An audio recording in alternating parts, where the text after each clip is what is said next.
Farm হাউসে হলুদ বের করানো হচ্ছে। ম্যাডাম নিজেই লাগিয়েছেন, নিজেই পেড়ে বের করানো হচ্ছে। আর এখানে আমার মা, বড় বোন, ভাগ্নি, বেটা, বিটি সব এখানে বসে আছে।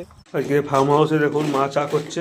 আজকে আমাদের ফার্ম হাউসে আমার মা চা করছে আর আমার বোন বিস্কুট খাচ্ছে। আজকে আমার মেয়ে আর বিটি ঘুমাচ্ছে। কিউটি কেমন লাগছে ফার্ম হাউস? ভালো লাগেনি? কেন ভালো লাগেনি?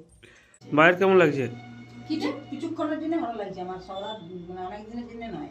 তোর ওই মায়ের কথাটাই আমার সত্যি কেমন লাগছে? তবে এখানটায় ঘরটা সবগুলো তুলে দিয়েছো? সব তারপরে ছোট ছোট তিনটাই জায়গা, 3টে জায়গায় তুলেছো, বাকিগুলো এখনো আছে। না এইটুকু জায়গা তো, তার মধ্যে তো একটু দেখবে। আর তুই জায়গাটা দেখবে জানো কতটুকু জায়গা দেখবে জানো, ছাড়া কিছুই দিয়ে নাই, শুধু তোমার দাদা পুঁতে লাগানো করেছি। চাষে মানে হয়েও খুশি। এই পত্রিকা প্রকাশের কারণেই ঠিকঠাক ভাবে করা যায়নি যত্ন, জলের অভাবেই গাছগুলো নষ্ট হয়ে গেল। হয়ে গেছে, চল গাড়ি খোলা আছে, যাও তুলো তুলো, লক করা আছে। আজ আমরা ফার্ম হাউসে অনেকক্ষণ সময় কাটালাম, দিন কাটলো।